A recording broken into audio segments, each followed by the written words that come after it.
les faits pour que vous compreniez comment je me retrouve devant vous. J'ai été pris chez moi dimanche à 18h30, s'il vous plaît, hier. Nous sommes lundi aujourd'hui. Hier, 18h30, par des individus non identifiés, sans aucun mandat ni cahier. Ils m'ont pris devant le portail de ma parcelle. On laissait mes enfants traumatisés. Mon fils aîné a même pleuré, a dit, cette fois-ci, mon papa est pris par des criminels, c'est pas évident qu'il reviendra. Il a appelé mon frère Lévi. Mon frère était dans le prétoire. Il a appelé mon frère pour lui dire, papa a été pris par des criminels, je ne sais pas s'il reviendra. Ces gens sont venus à bord d'un Land Cruiser Toyota Land Cruiser, m'y ont embarqué de force. Après m'avoir braqué,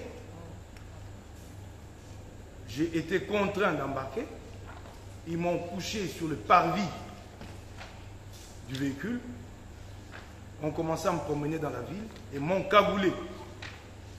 Et je l'ai dit, c'est inacceptable. Tout le temps, j'étais là à dénoncer que nous n'étions pas dans un état de droit. Là, je l'ai vécu, hier, moi-même, personnellement. Cagoulé, comme je l'ai dit. Cagoulé et conduit, je ne sais où, sans aucun mandat. Ils ne m'ont rien brandi. J'ai été conduit et puis j'ai senti que nous étions dans une enseigne où il y avait de l'activité. Parce que les gens parlaient, les voix de femmes, ainsi de suite. Ils m'ont laissé cagouler comme ça pendant 1 heure. J'avais du mal à respirer. Et puis il y en a un, ils m'ont tabassé dans la voiture.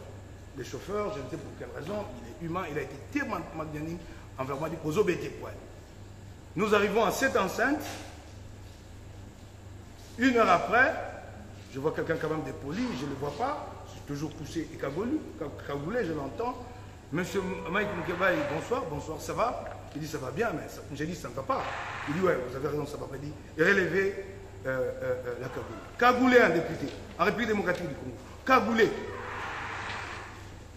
En fait, en réalité, avant qu'ils viennent et me demandent de relever la cagoule, ça, je vous jure, je commençais à faire ma dernière prière.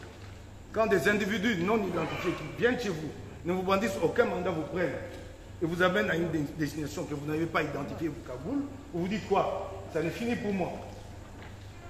Qu'importe, c'était pas ça l'essentiel. Celui-là dit relevez la cagoule. Et la voiture redémarre. Et c'est pour la première fois que ces gens-là parlent en langage clair. Parce que tout le temps du voyage, ils ne parlaient qu'en code. Et je vous en prie, si vous le voulez, je vais vous donner un numéro. Parce que moi, j'ai un cerveau très réactif. L'un d'entre eux demandait des unités. Je ne sais qui leur avait demandé cette personne-là. Et j'ai retenu son numéro. Je vais le mettre à la disposition de la cour. Ils m'ont pris vers les 19h. Et je suis sûr que nous n'étions pas très loin. Nous étions dans des locaux de service quelque part ici.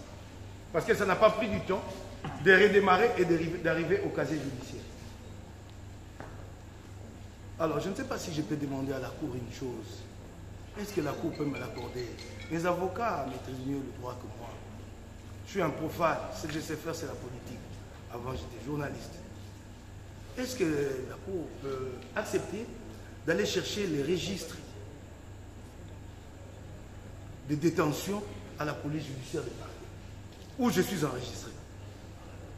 Est-ce que la Cour peut accepter d'aller chercher ces registres et de l'amener ici? J'ai été enregistré. Je suis arrivé hier, ils m'ont enregistré ce matin. Pourquoi ils m'ont enregistré ce matin? Parce que quand ces gens-là arrivent, je le vois présenter un document, je ne sais lequel, qu'il ne m'avait jamais brandi. Il les présente au service de la police judiciaire des parquets. Et ceux qui sont là, notamment l'officier des parlements, posent la question, vous êtes de quel service? Il lui chuchote le nom du service à l'oreille. Je suis resté à la police judiciaire des parquets. La Cour de cassation n'a jamais posé un acte procédural à mon encontre auquel j'ai répondu, je ne connais pas. Sinon, que le ministère public les brandisse. C'est ce matin finalement qu'au niveau de la police judiciaire des parquets, on décide de m'enregistrer. Quand vous avez été détenu ici, il faut bien laisser des traces, on ne veut pas avoir de problème. Je suis resté là. Je me demandais ce que je faisais là.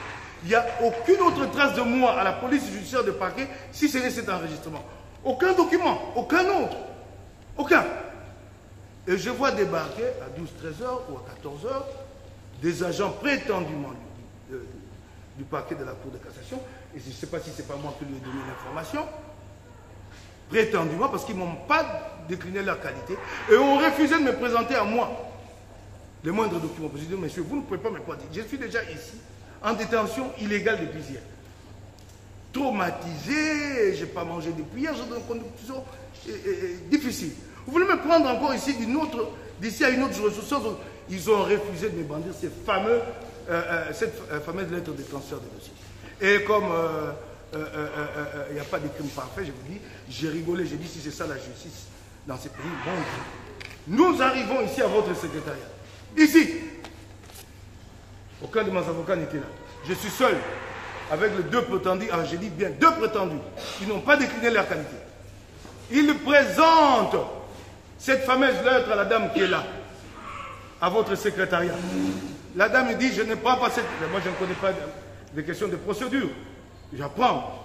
Ce n'est pas mon domaine à moi. La dame leur répond devant moi.